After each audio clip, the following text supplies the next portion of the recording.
starting from here again, as I said, if you look into the list of diseases that can be targeted by different, by working on enzymes as in drug targets, you can see that we have tens and tens of diseases starting from hypertension up to bacterial and parasitic disease and parasitic infection, hepatitis, malaria, whatever. The list is so long. So enzyme really represents a very important class of drug targets that we can really work on.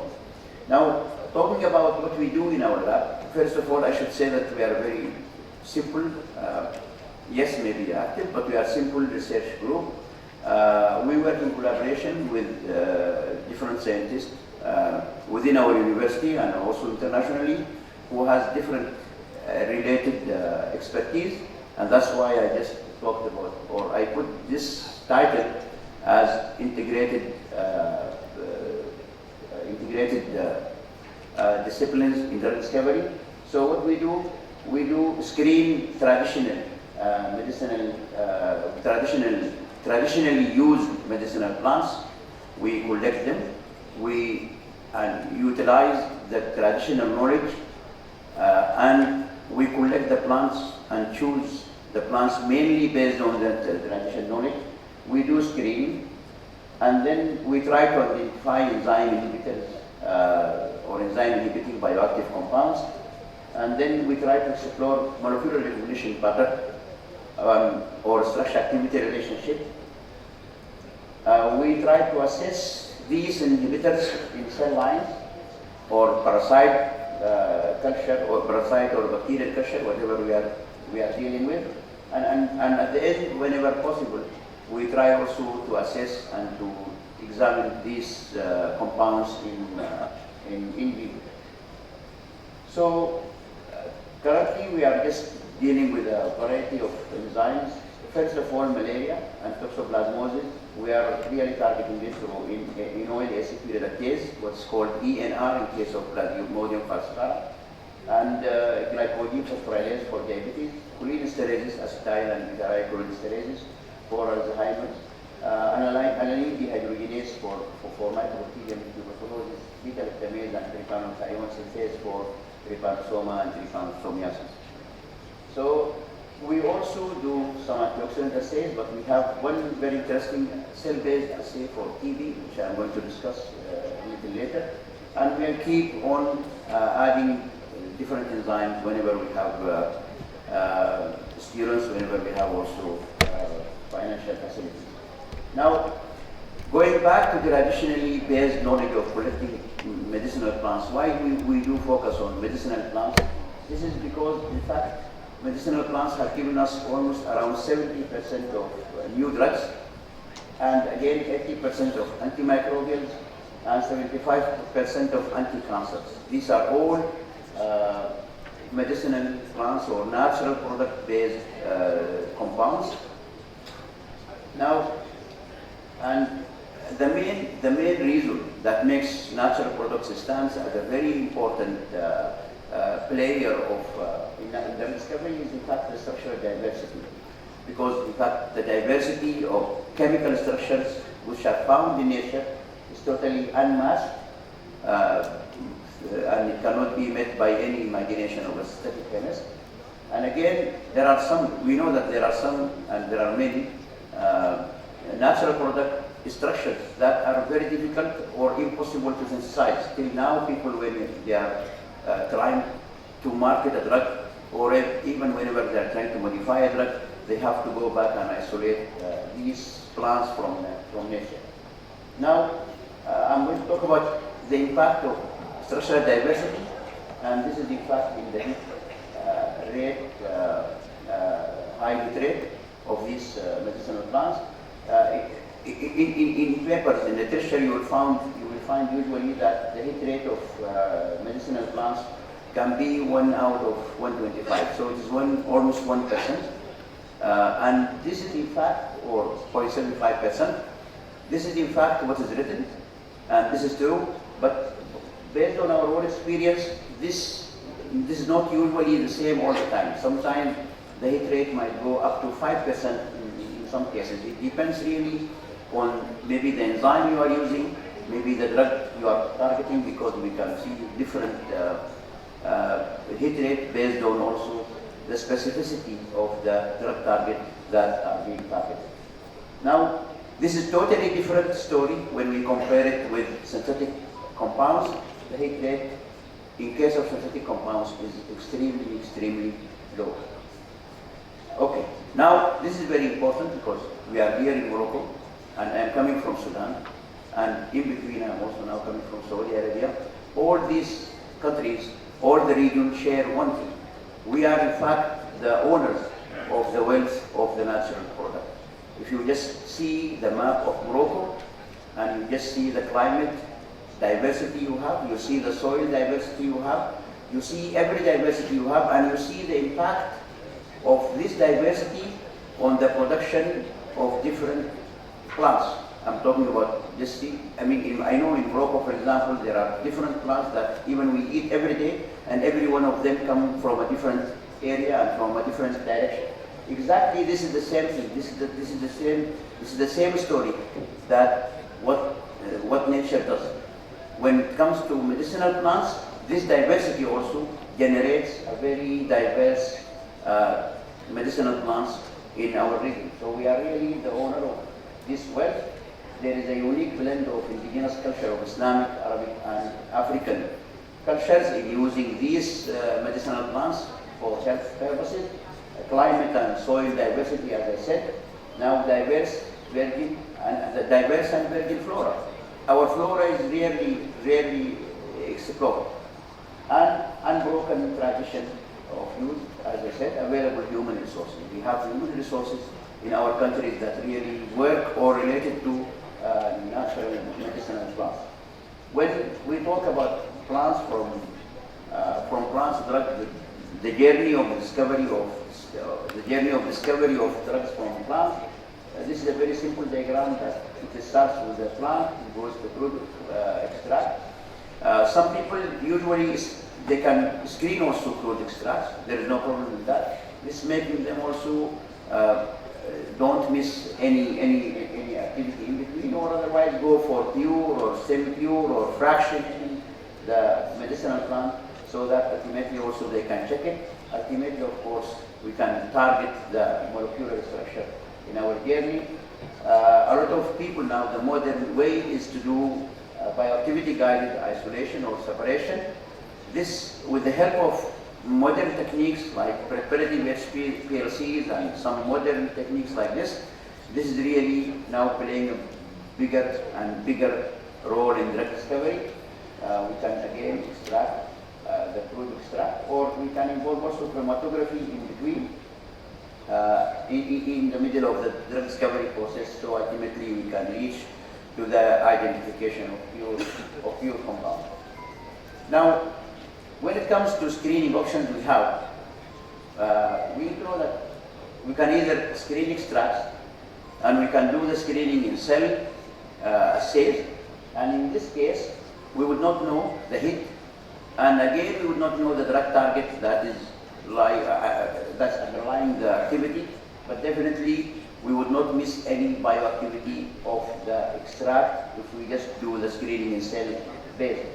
In case we use target-based assays, target-based I mean in case we use pure enzyme or pure protein, then definitely again we would not know hit, because again that is an extract composing hundreds or thousands of compounds, but we would definitely know the exact mechanism or the target name and structure, and we would not miss a lot of bioactivity, but of course definitely it's not like screening it against cell-based, because there we will have a variety of drug targets involved. Now when it comes to pure compound, if we do screening in cell-based assays, okay, we would know definitely the hit structure because it is a pure compound, and we would not know the target, which is that's involved in the activity, but definitely again we would not miss any biological activity of this pure compound testing. And in case we use pure compound in target based, definitely the hit structure is known because that's pure. The target is known because that's also a single target, but biological activity will be sometimes we miss a lot of electrical activity in this process. It's a complicated story, and in my opinion, the solution would be, first of all, to screen pure or semi-pure natural product, not crude. And number two is to use targets of some drugs, some known drugs in the market. That's better than using any drug target that might ultimately fail in the further drug discovery process. Drug discovery is involving a lot of expertise, a lot of process, and you can see that it is, in fact, it can involve phytochemistry, in vivo bioactivity, in vitro bioactivity, molecular modeling, and in vitro cell culture. And this is what I'm going just to demonstrate quickly because of the shortage of time. From our own research, for example, it's very normal to find such a manuscript that really have chemistry, either synthesis or pure or natural product chemistry, enzymology, where we target pure or enzymes, like in this case acetylcholinesterase. We do in vitro, where you can do enzyme kinetics, classical enzyme kinetics, in vivo or ex vivo experiments to check the biological activity of the bioactive compounds. And ultimately, in between, we do also in silico studies just to explore in a good way the structure-activity relationship or the molecular basis of this activity. So this can start with molecular docking and end with molecular dynamic simulation, which is really very good. And now with the integration of AI, with the integration of very good software, very reliable software, this is getting even better and better. Now we can see that instead of doing few, when I started doing molecular dynamic simulation, we used to go for 10 nanoseconds. Now minimum is 150 nanoseconds, and still because of the development in software and in computers, this is also improving. Now again, coming to the same philosophy and the same point, this is the real map of different diseases, 3 different cases of disease, for example. The first one is malaria, and you can compare it, for example, with the WHO map that's being used. When you look into WHO map, you might understand that, oh, South America is also suffering from malaria. Maybe part of Asia is suffering from malaria. And Africa is also along with them suffering from malaria. But when you see the population-based or the affected population-based map from World Mapper, you know that Africa is the main suffering continent from malaria. And it's nothing similar to South America or even to Asia. So when you look also into TB, you know also that Asia also suffers from TB more. Again, Africa is also suffering from TB, but of course Europe not, as North America definitely not. And when you look into local tropical diseases, you can see again that Africa is also suffering more than all the other countries, all the other continents, and Asia is sharing pain with Africa. But definitely for South America also here come because of Chagas and some other diseases, but none of the others. And why did I put the map of malaria and TB? Because we have this enzyme for it, which I want to mention, in oil, ACP reductase enzyme, which can be used as a drug target to target both malaria and TB at the same time. In case of Plasmodium falciparum, this, in fact, fatty acid synthesis enzyme, this enzyme which is involved in fatty acid synthesis, is available and is called BFENR. In case of Mycobacterium tuberculosis, it is called NINHA. So this enzyme, whenever we are working in the lab, we can use it as a single ball to target 2 goals, to target both TB and malaria, keeping in mind the difference in the structures between the 2 enzymes that's available in Mycobacterium tuberculosis or in Plasmodium falciparum. We discovered, in fact, one natural product, we like to call it R337, as an inoil ACP reductase inhibiting. It's a coumarin, in fact, and it was isolated from a plant that is known to be an antimicrobial. People who does the screening of crude extracts, they identify this plant as anti-malarial plant. But none in the literature identify this particular compound as the underlying compound behind the biological activity. Now, one very important thing is the IC50 of this compound is about 2 micromolar only. So it's considered as a very reasonably very potent compound, and we have done hit-to-rate structures, and we are working now on different derivatizations for this particular compound. We have done enzyme inhibition, classical enzyme inhibition, just to identify experimentally the mode of action. We can do that, in fact, using a simulation, molecular dynamics simulation. We can do that also. We can do the same and sort of analysis using molecular docking, but both of these techniques still are theoretical techniques. We do always like to do enzyme inhibition, classical enzyme kinetic in the lab, so as to confirm experimentally. This again makes a very important and good part. This is in fact what molecular docking and simulation tells us about the interactions of this compound and the site of interaction, and we just found that really it interferes with the interaction of the enzyme needed compounds. So this is a different story with another different PNR inhibiting comerase other than the natural one. These are synthetic comerase. So for example, you can see that compound 15 is inhibiting this enzyme in a very good way and in a very strong way, similar to the standard drug. We know that comerase, they are very interesting class of compounds. At least we have 10 to 15 comerase in clinical use, some more are being developed in clinical trials, and that's it. This is now, by mistake, I just wrote comerase. This is charcoal, in fact. Acetylcholinesterase inhibiting charcoals, and you can see here the molecular docking. We have published this result with molecular dynamics simulation, with docking and with experimental techniques. And again, the same charcoals also were assayed against glycogen phosphorylase enzyme for anti-diabetic drug discovery, and it really showed some very promising effect. In the square in the right, you can see that this is the caffeine, which is the standard inhibitor of this enzyme, and in the first one you can see 3 different inhibitors that are being docked with the active site constituent. Molecular dynamics simulations of the same compounds showed also very good interaction, very stable complex between the drug, the inhibitors, the charcones, and the enzyme. Now, coming to a different story, which is not related really to enzymes, but something interesting we have found. It is antimicrobacterium drug discovery. Just to mention in the first that not like any other bacteria, in which you need to come closer or get infected by thousands of bacteria to be sick. It takes only 3 mycobacteria, only 3, to enter your body, and it can cause tuberculosis.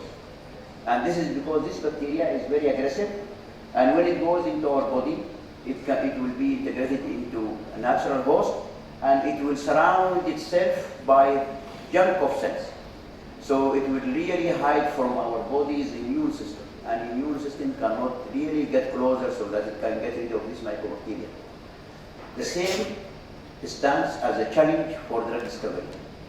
When people screen antimicrobial drugs using just simple antimicrobacterium culture, they are testing their compounds on exposed mycobacteria. And in this case, mycobacteria is usually like any other bacteria, easy to kill, easy to discover antimicrobacteria for. But in the real world, this compounds, compounds that are being discovered this way, it will not work because of the real story or the real way used by mycobacteria to hide inside our body.